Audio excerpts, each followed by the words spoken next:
Okay, இது வந்து ஒரு செவலை. செவலையில் நல்ல கிடேரினா தலையத்து கிடேரி. தலையத்து கிடேரிங்கும் போது இது என்ன அந்த கொம்பு சைஸ் தான் அந்த மாட்டுக்கு ஒரு அழகு. இந்த கொம்பு நல்ல தரமான கொம்பு நல்ல கொம்புங்கும்போது இந்த கிடேரி துப்புரவான கிடேரி. கொம்பு நல்ல வால், நல்ல காம்படி, அவ்வளோ கூட அந்த காம்பு ஒட்டாமல் கிடக்கணும். இது தலையத்து கிடேரியில் நல்ல காம்புகள் ஒட்டாமல் இருக்குது. நல்ல கிடேரி, தரமான கிடேரி. தலையத்து ஒரு 5 லிட்டர் இந்த கிடேரி கறக்கும்.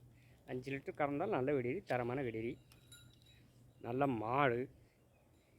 ஒரு பிக்கூருக்கு எத்தனை வருஷம் வச்சுருந்தாலும் அந்த அந்த மண்டைக்கட்டு இருந்தால் அந்த மாடுக்கு எப்பவும் ஒரு மார்க்கெட்டு உண்டு.